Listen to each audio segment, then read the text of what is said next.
I absolutely think AI is at a point where it can help us know where to focus and help us set business goals. But I don't think it replaces good judgment and intuition and leaders who know their product and know their business in and out. I think it's a tool. Welcome back to the Product Experience podcast. This week, we talked to Trisha Price, CPO at Pendo. Pendo's seen huge growth over the years, so this talk is all about how Pendo's product org is set up for success. Hi, Trisha. Welcome to the Product Experience. Hi, thank you for having me. Looking forward to the conversation today. I know, me too. And we've been trying to get this in the diary for a while, so I'm so glad that we finally managed to find time to catch up. You're a very busy lady, so I appreciate you sharing your thoughts with us today. Thank you for your patience with me. So we're going to talk about how you have organized Pendo's product org for success. But before we get stuck into that, I'd love for you to give us a quick intro to who you are and what you're currently doing in product and how you got into this crazy world that we all work in. That we love. We do love. Yeah. Sure. I was a software engineer out of college, and I found that I always gravitated to figuring out the business problem and a clever solution, and not so much actually the writing code or the actual implementation. And so from there, I sort of naturally gravitated to product, and I was lucky enough to lead the product and technology organizations at Encino for 6 years, from early stage all the way to a year past the IPO, and then came from there to Pendo. I've been at Pendo, I guess it's been about 3.5 years now. Time is flying when you're having fun, and have had the incredible good fortune to be the CPO at Pendo in such an important time of growth, both from a platform and product perspective, as well as from a revenue and company perspective. So, and obviously being the CPO at a company that creates a product for other product teams and product leaders is just so special. And then when you look at the extension of that and our investment and commitment to overall product community, it's just such a great role to learn as well as evangelize this whole craft of product. It must be so interesting, building a product for product people. We will come back to that later as well. I have a question around that.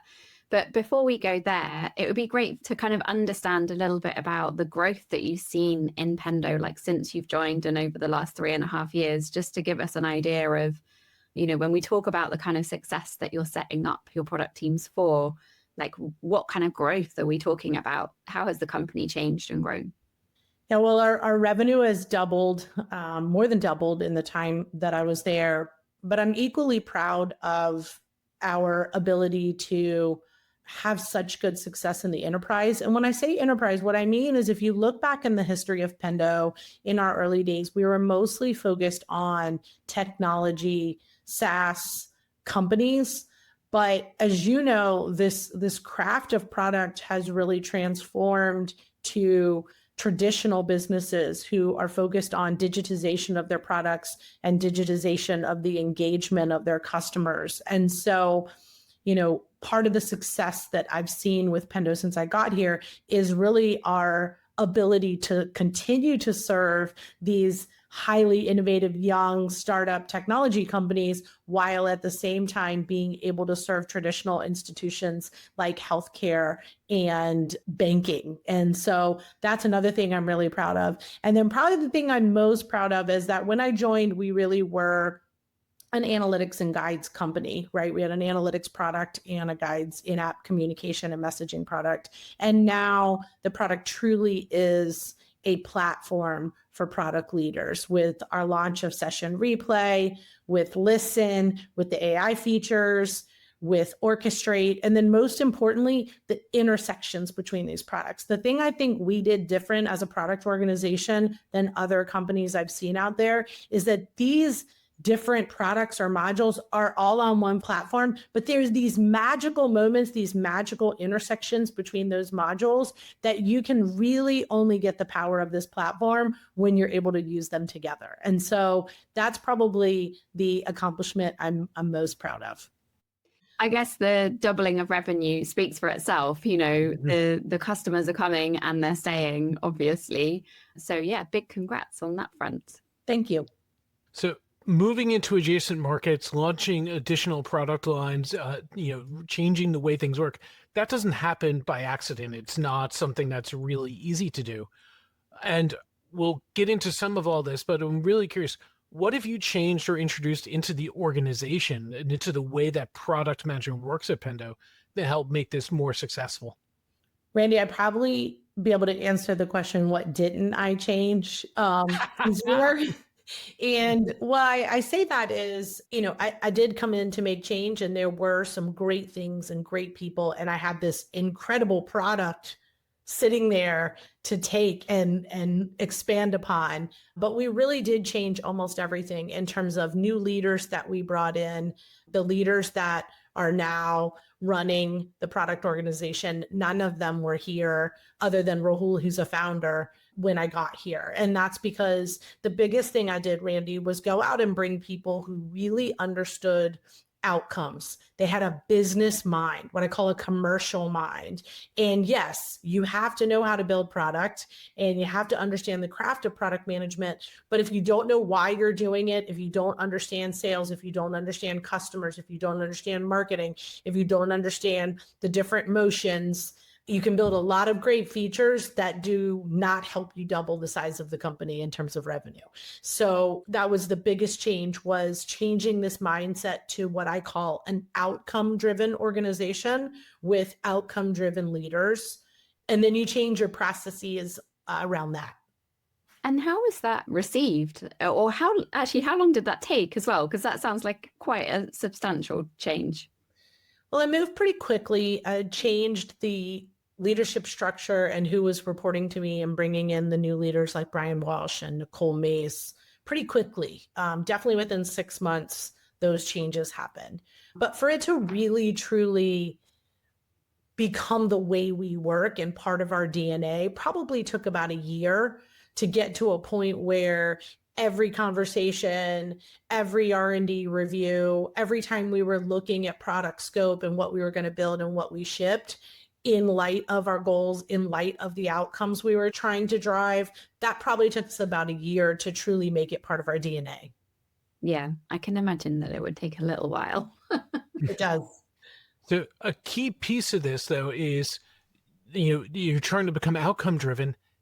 How do you know the success of this? You need to be able to measure the work that you're doing, the value, the ROI of it all. Yeah. How did you start putting that in place? What kind of training or support, or how did you start implementing it with your teams? It started just with natural curiosity of asking the right questions, right? So the very beginning was going into R&D reviews. And instead of just saying, what feature are you going to try to build? Say, well, why are you doing that? What are you trying to achieve?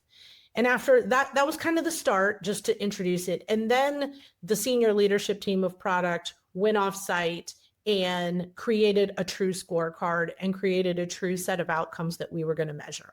And then from that, we cascaded that down to the teams.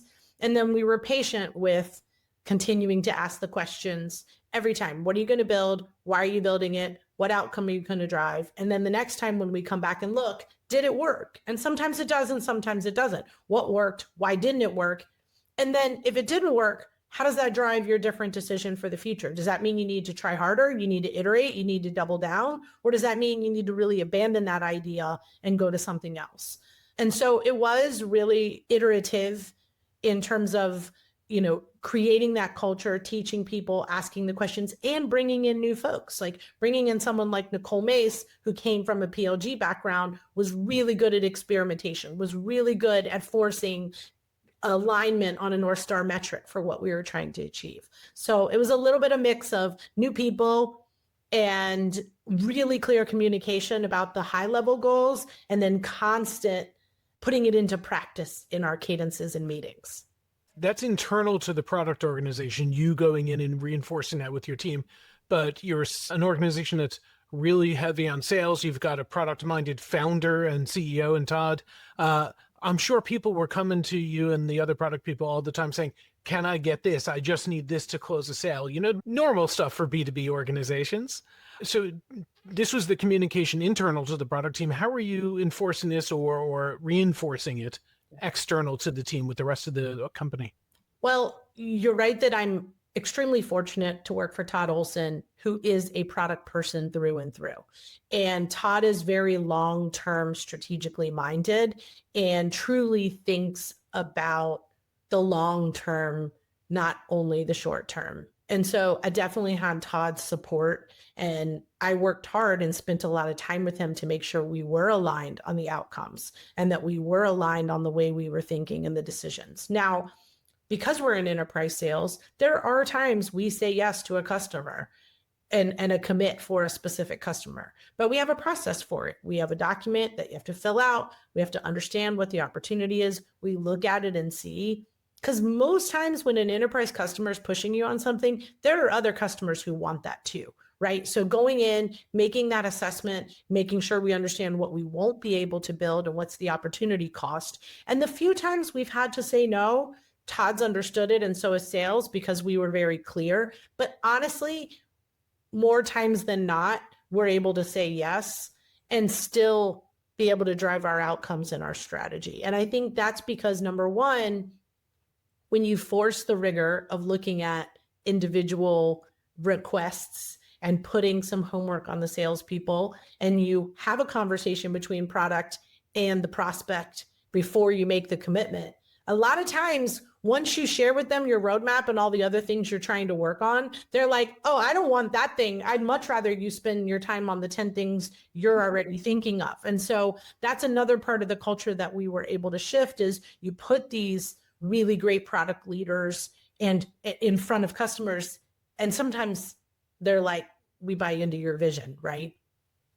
You mentioned a minute ago about how you came up with this scorecard and worked with the leadership team on that, and then kind of brought that to the teams and then cascaded their sort of objectives down through that scorecard.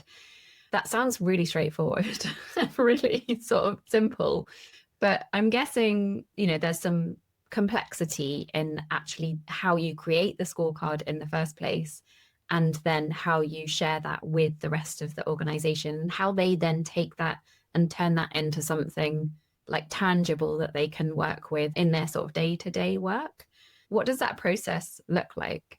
Yeah, well, the idea of coming up with a scorecard and what to measure on the scorecard is kind of the easy part. I mean, it's not that easy, but we have a company, we have a very OKR driven culture. Todd is OKR driven. We get together as a C-suite once a quarter. We get together as an executive team once a quarter and decide on our OKRs. So that behavior and thinking about what to measure is pretty natural for us. And we can debate things like, is retention the most important thing?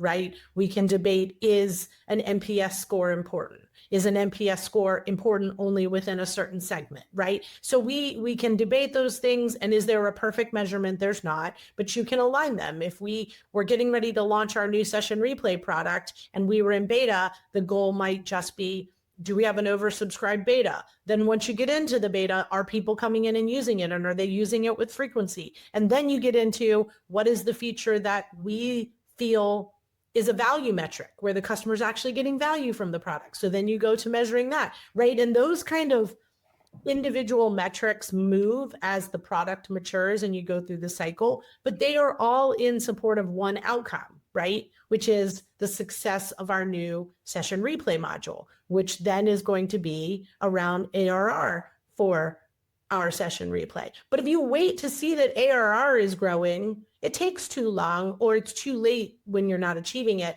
And so for us, it was about breaking those things down. And so it is hard to do, but if it becomes part of your culture and just the way you work and the way you make decisions, you can make it work. In that process as well, how involved do you get with kind of breaking that down into the sort of like the smaller pieces and guiding the teams at the sort of tactical level on what they should be focusing on, versus them coming to you and saying, okay, in order for us to meet this goal, these are the things that we need to be measuring? So it's a mix.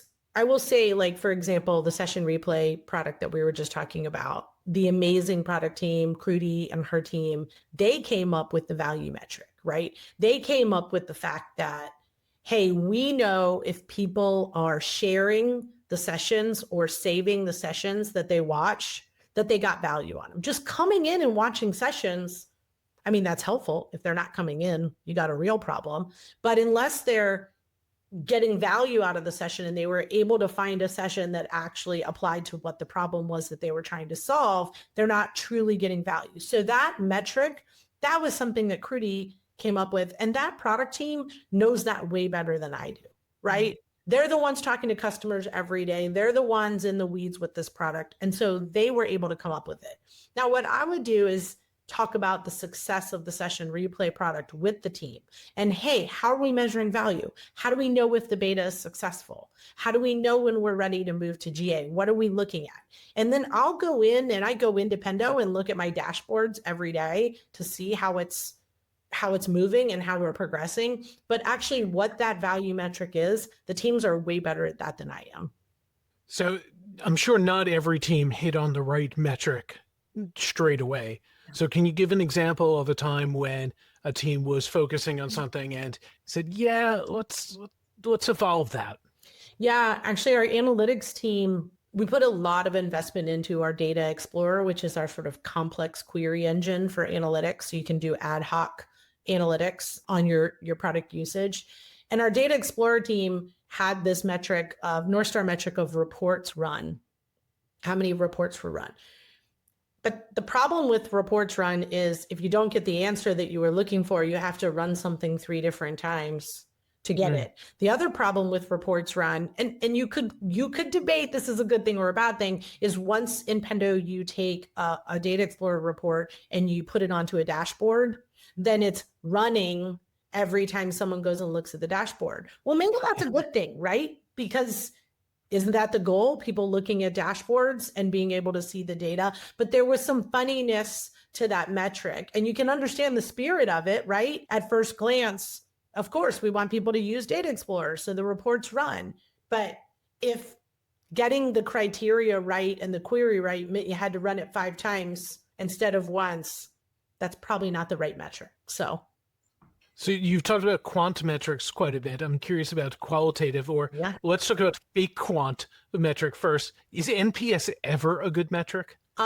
Yes, it is a good metric. I am not a hater on NPS in context. I think if you use NPS alone as a metric to define whether your company or your product is successful, that is not a good thing. But if you use it as a metric along with other things, and we can talk about other metrics, value metrics, usage metrics, retention metrics, win rate for your product is a great metric. I think that it can be helpful. I actually go look at our Slack channel every single day and look at our NPS verbatims, because we have a integration into our Slack channel. And every time somebody does an NPS and writes something, it goes into that channel.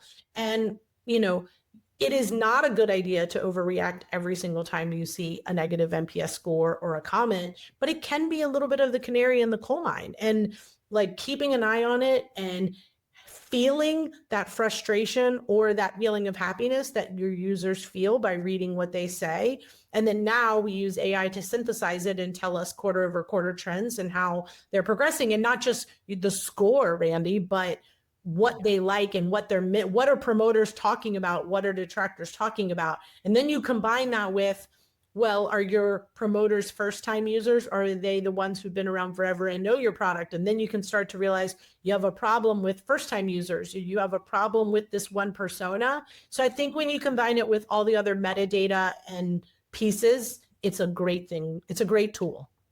I think I agree with you, except I would label myself as an NPS hater simply because of how it's used and how it's misinterpreted. I love customer satisfaction measures. Yeah. I just don't I think NPS has gotten a bad label and people use it poorly rather than anything else. So when you're doing sentiment, when you're reading sentiment analysis and measuring that, what are you looking for? You talked about promoters. What other kind of signals are you looking for in the noise? Yeah, I'm really looking for the patterns of metadata combined with the satisfaction, right? So are the people who are happy with your product or your company? Are they people who have longevity and are experts, or are they first-time users? Or is there a particular persona who, like, the engineers hate us because when they come into Pendo, they're tagging, right? And then you can start to go, well, let's focus on that part of the product and why they hate it and what that does. So for me, I think any kind of customer satisfaction can be really, really valuable when you can get to the meat of segmenting the feedback and finding the places of delight that you're driving and the places where you're driving frustration. Does any of this ever go wrong? Randy asked earlier about like bad measurements, but do you ever have a moment where the process is being followed, or, you're following the metrics and you're coming up with the good measurements and stuff, but it's just not really giving you the direction that you were expecting? And maybe the answer is no, it just always works. The answer is definitely yes. I'm not that good. That is and I don't think a process, it's people over process for me. Our process is actually really late. It's more of a cadence and it's more of a culture than it is a process. And I think processes can absolutely go wrong. And, just a good example I'll give is things like AI and disrupting your roadmap and throwing it out. Like, you can't just keep going and say, like, we're hitting our outcomes, we're hitting our metrics, the scorecard looks good. I mean, because there are going to be new companies and new entrants that are going to threaten you. And the speed of which these companies can come about in today's world utilizing AI. So you can't just set a scorecard and set and forget it. Absolutely. And I'll give you an example of a time where, in spite of our cadence, in spite of our culture, in spite of our process, we didn't deliver. And that is, we had this idea that we have all this usage data, right? And we should be able to take machine learning and build a model that is specific to each one of our customers and tells you, if you can get adoption of these particular features, your users will never leave. Okay. So this is not like a churn model of revenue. It's like a churn model of your users coming back to your product, right? A retention model, really. Mm-hmm. And so we had a model that produced pretty good results, but we could not figure out the product, the whole product. Meaning, what's the interface? How can you make sure that the results of the model change enough that they're interesting? Because if people come in and they look at it and then they come in a week later and it's the exact same thing, are they going to keep coming back? But if they change all the time, how can it change all the time? It shouldn't change all the time, should it? And if you just say something like, if everyone comes to the login page, that might be what the model puts out, right? Yeah, no duh. If people come to the login page, that's great. So it was a very tricky product for us that, regardless of the quality of our discovery, regardless of the fact that we had clear outcomes we wanted to deliver, quarter after quarter, we were not delivering on the outcomes. And I mean, we did, and we eventually got that product to GA at this last Pandemonium, but it took us probably a year longer than we wanted to. And, not something I'm super proud of, but it's factual that no process is going to perfect creating great product. Although definitely sounds like a problem worth solving. Like, I literally don't know any business that wouldn't want to know what activities their users need to do in order to be retained on their platform. So yeah. And we kept at it, and we still are keeping at it, but it's just an example of, like, measurement is great because measurement helps you focus and not just sort of do feature and not really know if those features are aggregating to help you be successful or not. But having outcomes and having goals and measuring does not ensure success. Okay, that's a great setup because, we've got all this data available to us these days.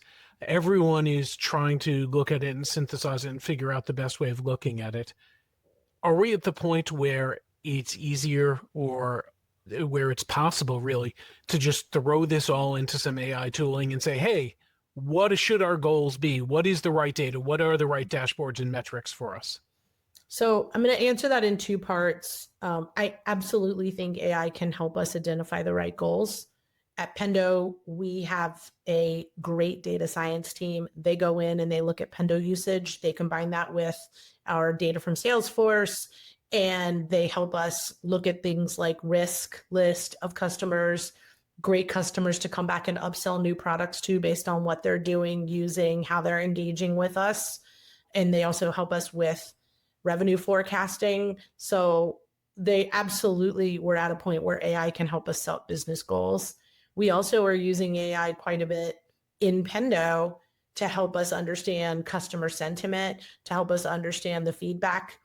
You probably saw that this past summer we did an acquisition of Zelta, and that's all about going out to external data sources, going and looking at things like your support tickets, and not going to your support team and saying, what do you want us to fix? But going and looking at your support tickets and saying, AI is telling us that these are the top things that frustrate the heck out of your customers. Go focus on them. Or going and looking at call transcripts and saying, this is what gets mentioned on sales calls as a barrier versus, as you asked earlier, Randy, the one salesperson who's making a lot of noise.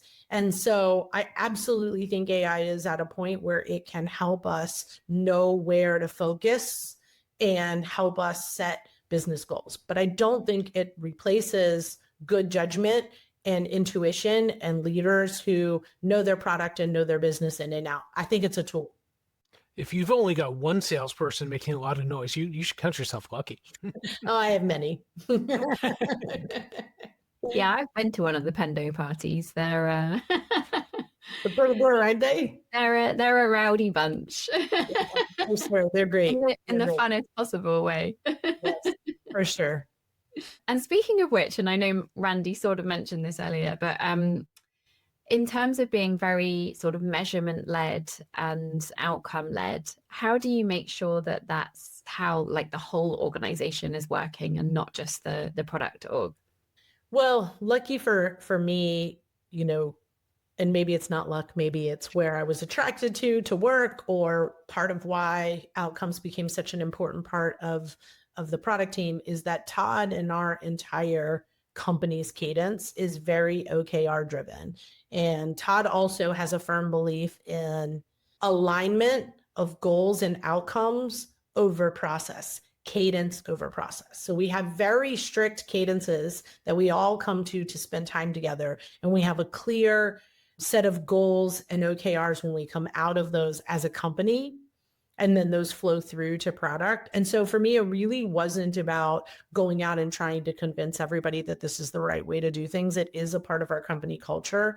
Now, I will say there was change in terms of the product team and how they fit into that, right? While we had OKRs overall, the product team didn't have sort of the maturity of pushing that down into the day-to-day that they do today, but the company is very outcome focused. So that's been helpful. The biggest piece for me that I also changed was, I don't know if this has ever happened to other product leaders, I'm guessing it has, but I would come in and I would say, where is feature XYZ? Is it done? And the team would say, yes. And I'd say, great. And I would actually go into Pendo, my own instance of Pendo, and try to play with it. And I couldn't find it. And I'm like, what do you mean it's done? I don't see it in the product. And so, well, the Jira ticket's done. Who cares that the Jira ticket's done? Well, why isn't it on in the product? Oh, well, we haven't enabled sales. Oh, well, customer support doesn't know how to support it yet. So we're leaving it turned off, or we only have it turned on for a very small group. I'm like, well, then the feature is not done. And so more to your point around alignment with sales and marketing and my product team was less around having to get everyone rallied around outcomes. And it was more around understanding whole product, and that you're not done with the feature until customers are using it or sales is selling it. You just need to ask if it was done rather than I'm sorry. I know. With all that, you talked a moment ago about the cadences of the organization. You've talked about going from pilot to programs to GA and the process that you have for that. How do you balance things so that the teams have the autonomy to move forward and control this, but still the control that you need to coordinate across such a big organization, so many customers, lots of people to talk to? Yeah. There's a couple of things. When you do have to hire the right people that you trust, and you do have to have clear aligned outcomes. But I do monthly R&D reviews for each team where I look at what they've shipped, how it's performing, what they plan to ship next time. And that helps me stay aligned. If there's something I'm uncomfortable with, typically if I'm uncomfortable, it's because I saw one team doing something and another team doing something and they really need to talk. It's less about they're doing the wrong thing and more around coordination between teams. But I do have opportunities to do that. There's some really cool things we've done around autonomy. Just a couple of weeks ago, we had our company kickoff and we aligned on what the product strategy was for the year. And then we put people into teams and they used some of the new AI tools like Bolt, and within a matter of hours had incredible working prototypes, and they were their own ideas. And so maybe, we shared with them the strategy that we were trying to achieve, like what's the new persona and what problem are we trying to solve, but nothing about what feature to build. And these individual teams were able to come up with these incredible new features in working prototypes that they could already show to customers and work with engineering to make real in just a matter of hours. And so that's an example of like, hey, this is a problem we're trying to solve. You guys go solve it. And then being able to celebrate the winners publicly in terms of the people who were able to come up with the best ideas. That's a really nice segue to one of the other questions that I had around, I think building teams up for success and high performing teams, it's really important that you do celebrate and encourage like innovation within your team. So how do you do that within Pendo? So we do regular hackathons where product design and engineering get together in teams. We celebrate the winners. At company kickoff, we actually did an AI hackathon on the stage. I got to be a judge, which was so fun to celebrate in front of the whole company, these folks who went out and solved a problem using AI. And it was fun. We even had a team that was not product and engineering build something and compete. And so there is a lot of recognition. Within the product team, we also do MVPs each quarter. And if you know Pendo and our dinosaur, they get a dinosaur that they bring home and have, or they can leave on their desk if they work in an office. And so it is important for us to celebrate their wins and give people the recognition and excitement. And I think, honestly, our hackathons, which are a very public event for the whole company, and there are awards, is probably the one that people get most excited about. And it's incredible what folks do. You mentioned MVPs there. Did you mean the minimum viable products? Yeah. No, I mean like most valuable person. So yeah, sorry. Thank you for asking. So once every single quarter we meet and we do a product all hands, we discuss how we're achieving our scorecards and goals, and we talk about our updated product strategy and what's our focus for the quarter. And we do a bunch of accolades in that meeting. The first one is the most valuable person, the most valuable product manager or designer in the team. And that's voted on by their peers and nominated by their peers. I only get to vote if it's breaking a tie in terms of nominations. And then we also go around and we do call outs and appreciations of each other and cool things that people have built or taught other people. And then as a company in our Slack channel, we have something called Pinks, which is like pink thanks, because Pendo pink. And that's a chance to also call people out for living our culture and just, especially maniacal focus on the customer. That's one of our most important core values. So when people go above and beyond to take care of a customer, that we make sure we call it out in Slack for the whole company. So lots of excitement, and no, most valuable product person. Love it. That's much better than a minimum viable person. Let's go with that. So I'm curious, is this really focused on the product development organization, product design, dev, et cetera? Or is this something where customer success and sales and marketing, do they get involved in these things as well? So when our hackathons tend to be product and engineering, our product dev organizations, this last one at company kickoff, customer success, actually our team in Japan had a team and they put together this really cool chatbot of Todd, and you could ask Todd any questions. And it was real, and they had trained it really well on Todd's book, the product-led book. And that was really, really cool. So this last one at company kickoff, other teams got involved. And sometimes you'll see that, but mostly that's the hackathons are the product organization. But the Panks that we do in Slack is the whole company. Awesome. We only have time for a few more questions. So I was just thinking, what of all the questions that I have, where to go next? What's your kind of take on what the best culture for product teams looks like for you?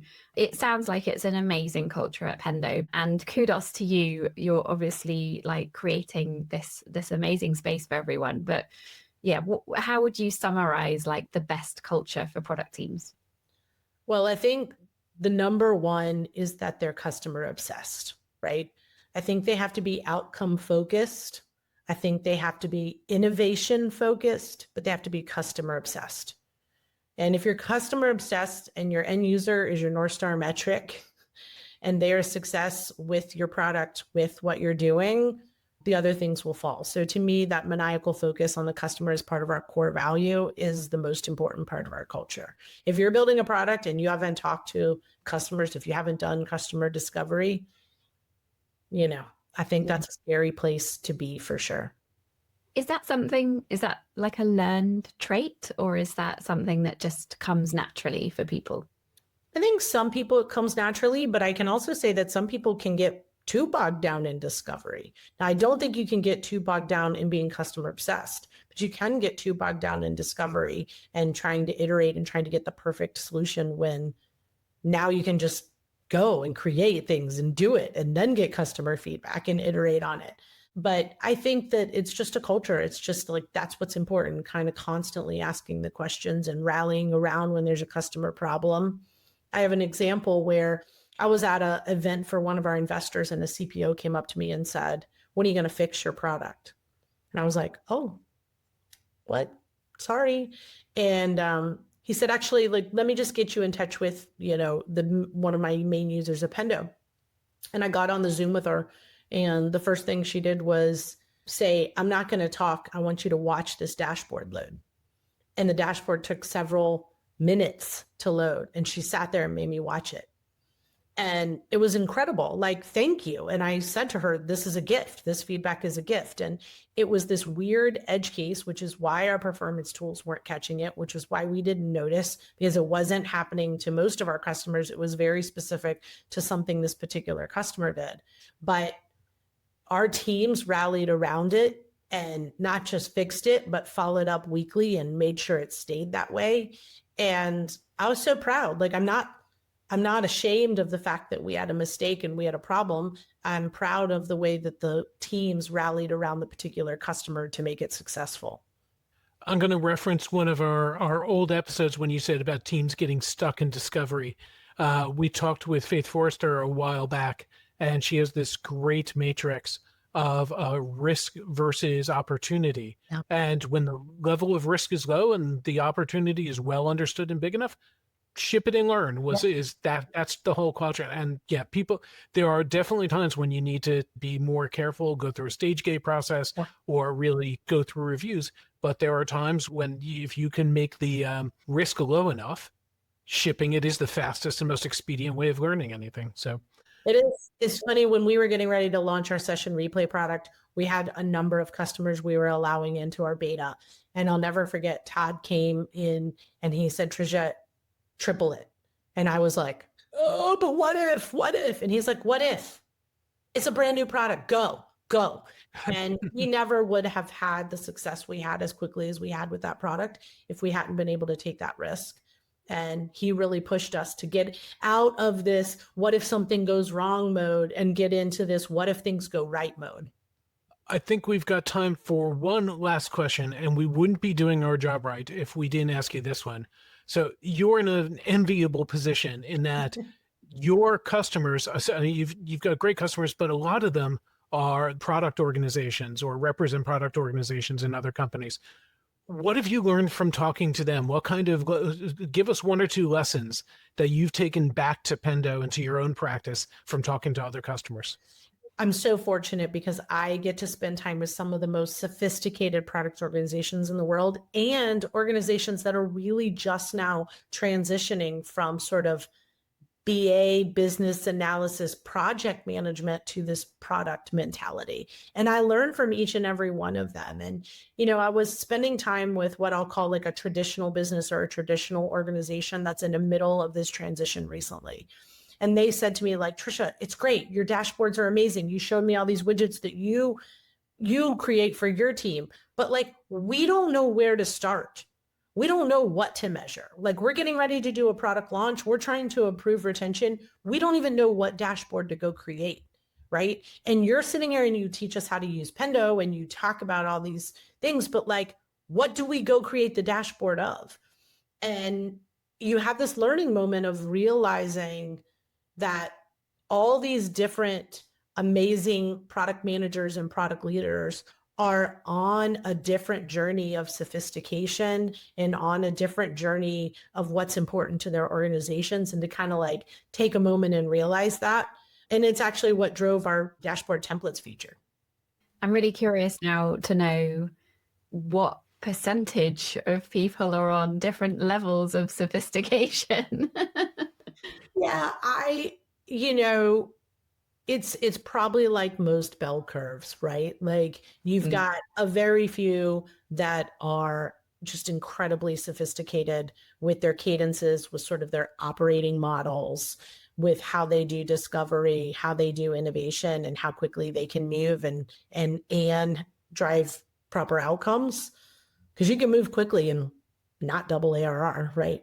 And then the people who are just starting out, but most people are somewhere in the middle, right? Most people understand great product management processes and what they're trying to achieve.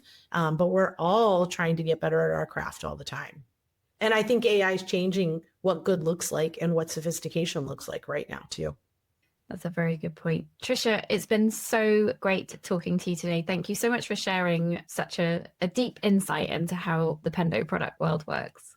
Thank you for having me. And I so appreciate what you all do for our community and for our craft. So thank you. Thank you.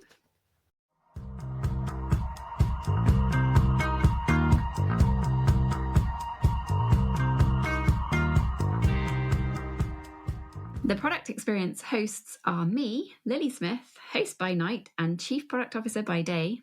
And me, Randy Silver, also host by night. And I spend my days working with product and leadership teams, helping their teams to do amazing work. Luran Pratt is our producer, and Luke Smith is our editor. And our theme music is from product community legend Arnie Kittler's band, POW. Thanks to them for letting us use their track.